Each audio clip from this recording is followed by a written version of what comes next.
Hi everyone. Hello. Welcome back to a new video. If you're new here, my name's Gemma. I'm James. And we run a reselling business called House of Jamz. And today we're actually going to be talking about a brand to avoid when you are starting your reselling business, or if you've already started your reselling business, and what types of brands to buy.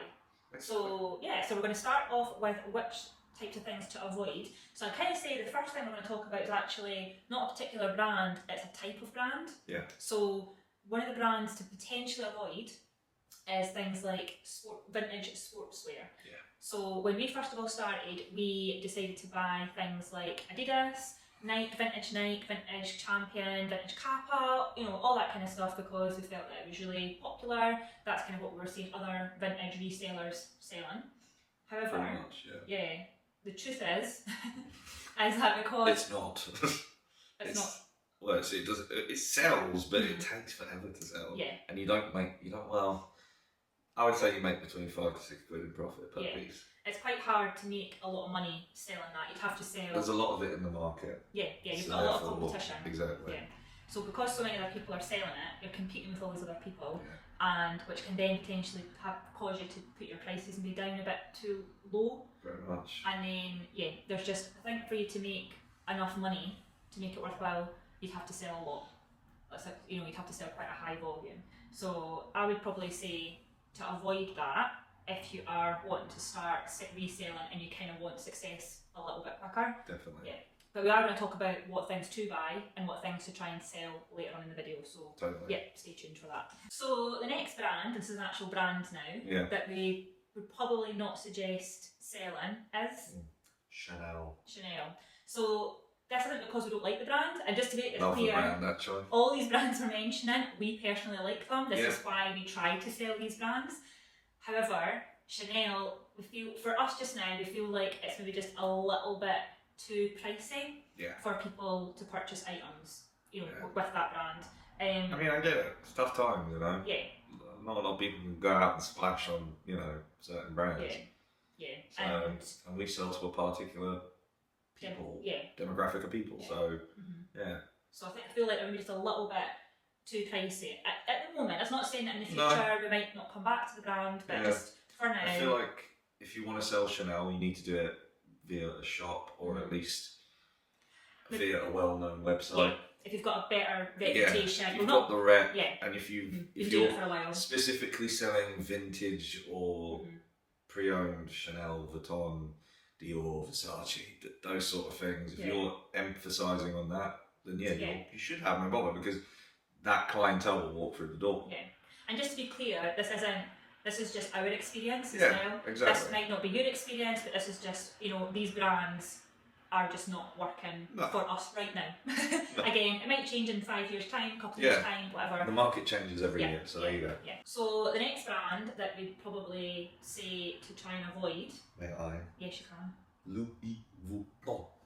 So Louis Vuitton. So again, nothing wrong with the brand personally. It's just that we found trying to sell anything Louis Vuitton, it's so saturated. Like, you'll probably find if you were to go on reselling websites like eBay, Vinted, Depop, there is so much Louis Vuitton stuff. And it's not that it's fake or anything. No. Or, it's been saturated with, copies. It's all real stuff. Yeah. It's just that so many people are trying to resell it. And then what we found with the Louis Vuitton stuff is that you end up having to price it a bit lower than what you'd like to seem competitive.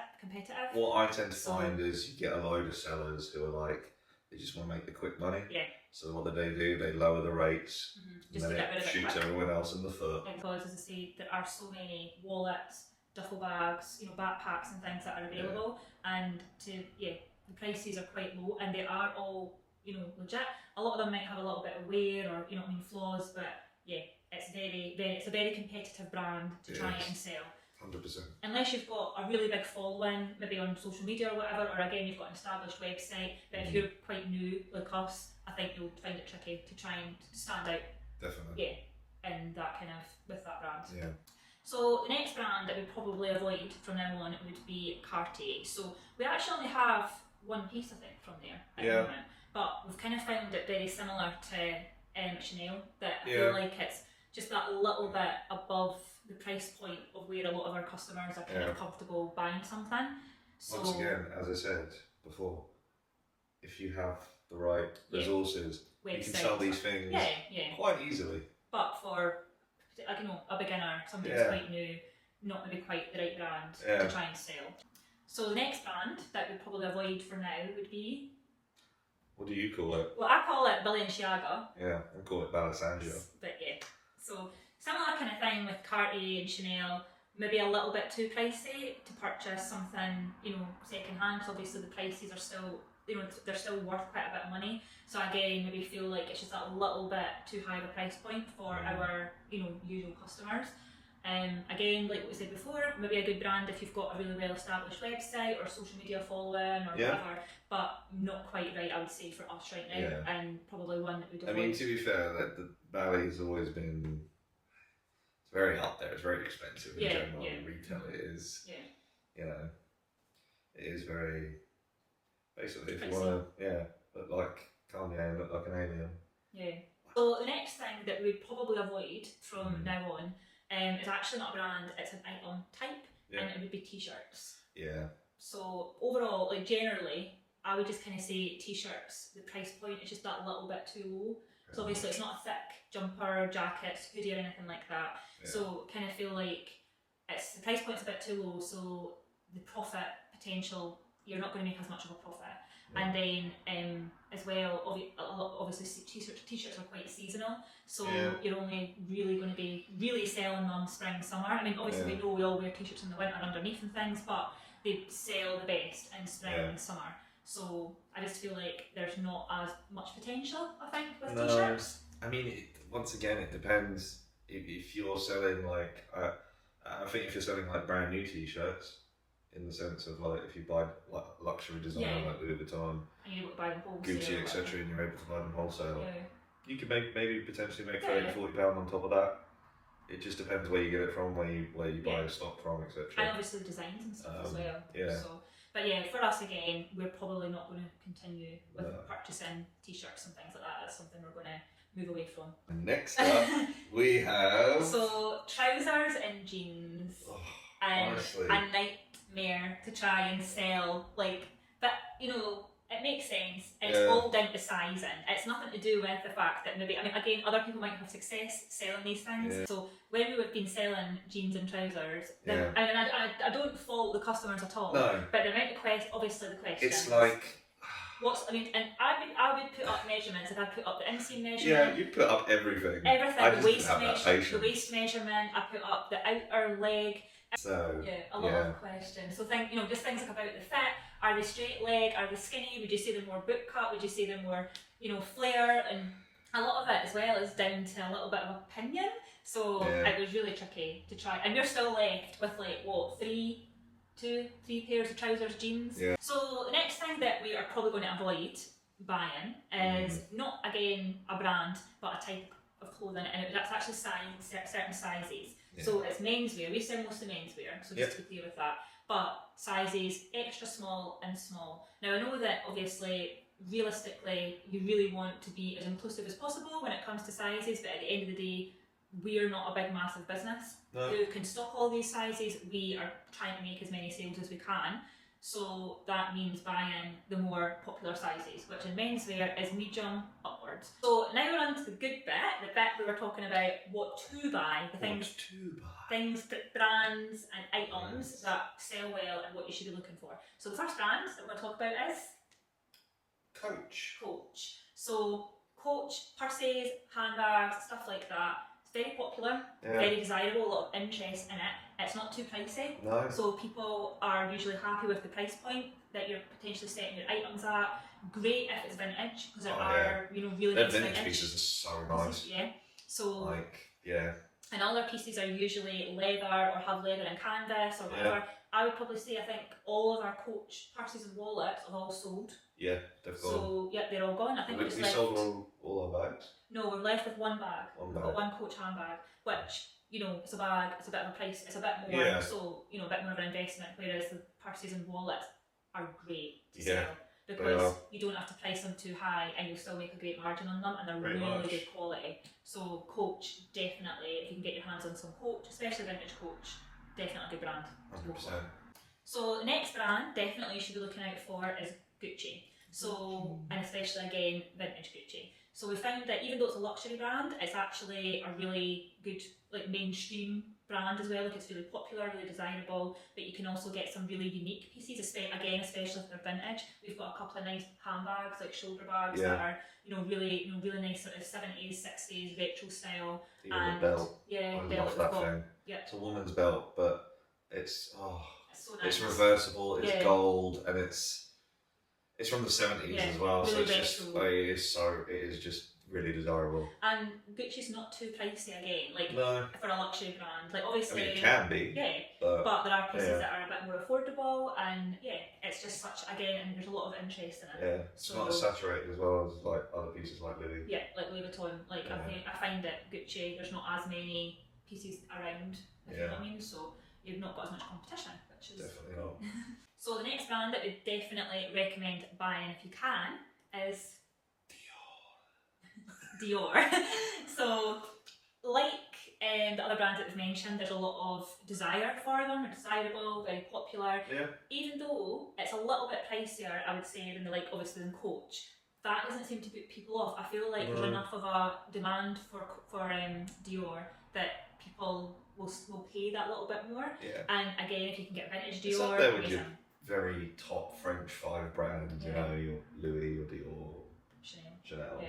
So like we sold this really cute little key holder and a little heart on it. It was so cute and like it was tiny, but it was vintage and it was lovely. And I remember the customer saying they were really happy with it, but also that she was looking out for something like that. So yeah, she'd been looking for something. So definitely a brand to look out for with Dior. So and next up we have got Mr. Massimino, Mr. Stone Island. So a little bit of a different direction. Stone Island. It's not like the brands I mentioned before, like Dior and Gucci and stuff. Yeah. But definitely there's a lot, I would say a lot of demand for Stone Island. Oh yeah. And especially vintage Stone Island. So we bought we sold a jumper. We sold a jumper. Yeah, we sold vintage jumper. If you want a brand that is going to sell really well, on the likes of Vinted and Depop and things, definitely get some Stone Island things. It's really good material. Yeah. Like they use really good materials. And Massimino was a genius. Like just Yeah. And if you are buying Stone Island stuff, try and get the smaller sizes, so small and mediums, because those are the sizes that do sell. I mentioned that I think in one of our other videos that Stone Island, those brands you can go for smaller sizes for menswear, and they do they're quite desirable. And people will notice as well with selling Stone Island that people don't try to talk you down on prices. No. Okay, or if they do a little bit. Yeah, a lot of people will just buy it outright. They'll just buy it, because it's so in demand. It's actually crazy. So definitely Stone Island, I would say, is a great brand to try and get. So very similar to Stone Island, another brand that we definitely suggest buying is CP Company. So similar to Stone Island, very desirable, very popular. People will pay for CP Company pieces, especially if they're vintage and if they're a little bit more unique. We actually sold a really nice CP Company jumper, and 100% wool. Yeah, 100% wool. It was honestly. I couldn't wear that thing. It's not because I didn't like the brand. It's purely because it was so itchy. It was so scratchy. But it just shows you the quality. Yeah, the person who bought it really wanted it. Yeah. And I think they were like a collector of CP. Yeah, they were a collector of CP in Stone Island. So. Yeah, so they really wanted it, and they were really happy with it and stuff. So. So CP Company, and again, I think similar with the sizing, mediums and smalls do sell well with that brand. And again, people pay usually whatever you've got it listed as. They don't try and talk you down too much to buy it. So definitely another brand to try and look out for. Yeah. So the next brand that we're going to talk about is probably one that you've not really heard of, and it's one that we just learned about when we bought. Sorry about that noise outside. Greg's getting delivery. The shop. But yeah, so this brand is called Aigner, and I'll maybe put it on the screen just so you can see the spelling. So it's a German luxury leather goods brand, and we actually came across a couple of pieces that were Aigner when we bought like a bundle of vintage handbags. And if you can get vintage Aigner, which is like bags from the 80s or 90s, those are stunning. So these pieces were leather, such good quality. They were both like crossbody bags, and they actually had structure. of them as well, and you could tell by looking at them that they were vintage and what era they were from. Like I could imagine my mum wearing a similar bag when I was younger and things. Yeah. So and those sold so quickly. So I kind of feel like we maybe underpriced those a little bit. Yeah. But we'll know in the future. Definitely. So but yeah, so that brand definitely. If you do come across anything from that brand in a charity shop or anything like that, definitely. It's a steal. Yeah, definitely grab those. If you can get them for quite cheap, that's It's even more of a yeah, steal. that's quite good. The bags that we sold, I think we sold them for between £35 and £45. Yeah. And it's crossbody bags, so they weren't big handbags. Yeah. So there's definitely you're not going to be able to sell them for hundreds, No. but they sell quick. Yeah, a decent price. Yeah, and they're great quality. I reckon probably 45 between 45 and 60. Yeah, depending on what kind of bag it is. And the girl that bought the nice black crossbody, she loved it. Yeah. She was so happy with it. Like you could tell she was excited when she ordered it from us, and it was just so nice. It was so nice to hear. A really great piece. So definitely look out for that brand. So the next thing that we would suggest to buy if you're reselling would be accessories. So we have actually kind of decided, haven't we? Yeah. That we are going to move away from selling clothing. Once we've sold the pieces that we do have, we're probably not going to buy any more clothing for now. No, I wouldn't. Yeah. So unless it's something like a Stone Island or a CP. Something like that. Yeah, that we've mentioned before. Yeah. But otherwise, I just wouldn't touch it really. There's not much of a market for it. Well, it's not much there's of a market. There's a market. Yeah, it's more. It's not us. Yeah, we're deciding to move away. So the reason that we decided to go with accessories is because one, you have no sizing issues. Nope. Accessories fit everybody. You don't have to worry about the size being wrong or anything like that, and it appeals to a wider net of customers. Yeah. And also accessories are not seasonal really, so you can sell them all year round. And obviously, when it comes to Christmas, they make great gifts. Pretty much. Like people will probably be more likely to buy a purse or a bag for somebody or a wallet rather than a piece of clothing, because again, they might get the size wrong and all that. So yeah, I feel like accessories definitely lets you cast a wider net for 100%. Customers. And yeah, that's kind of definitely what our plan is going to be from now on. So I would definitely suggest buying accessories. Yeah, if you want to resell. So the next thing that I would say to buy, which you might be a little bit unexpected, is unbranded vintage stuff.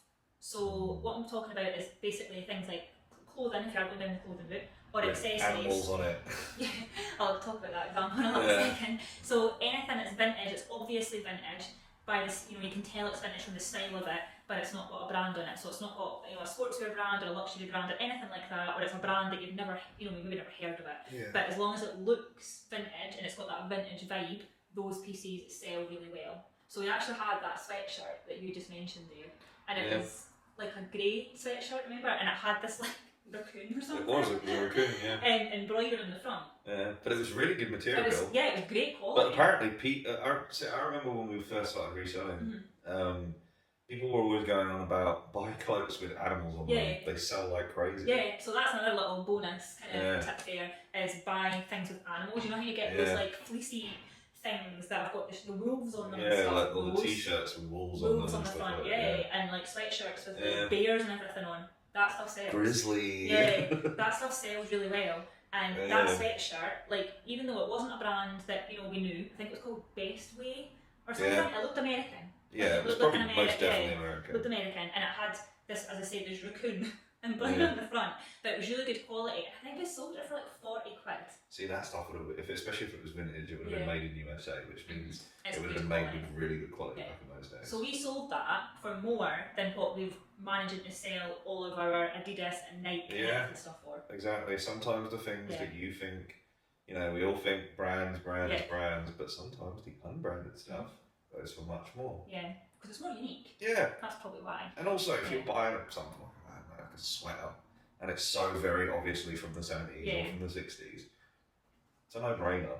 Yeah. I'd rather have that. Yeah. So I think definitely things that have a definite vintage vibe, those pieces, even though they're not branded, are good sellers. I mean, we say not branded. I mean, well, not a popular brand like Nike and all that kind of stuff. Sometimes the unpopular brands are actually the better brands. Yeah. And we have sold a few other things as well, like that bag that we had that was like The only way I could describe it is the material was like a carpet. Yeah. It reminded me of like a Mary Poppins bag, but a smaller Like version. the carpet I had growing up Yeah, in Malta floral. in the 90s. And that, again, really good quality bag, but not a brand I'd ever heard of, and that sold so fast. Yeah, I think they had that up for a few Days. hours. Yeah. And okay, a few hours. yeah, it was a few hours and it just went. Yeah. So yeah, definitely keep your eye out for things that are obviously vintage, and don't worry about knowing about the brand or if it's a big brand or anything like that. So I think that sums up all of the brands and items that we would either suggest to avoid, and definitely all the ones that we suggest to look out for and to buy. 100%. So yeah, so I hope this video has been helpful, especially if you're a beginner reseller, or if you're maybe quite new at the beginning, or if you're just looking for new ideas on what types of things to buy. But or if you're looking for fashion tips, we can supply. Yeah. So yeah, so if you found the video useful or interesting, make sure and hit the subscribe button and turn on the notification bell if you would like to see any of our future videos, and we'll see you in our next one. Yes. Okay, bye! Goodbye.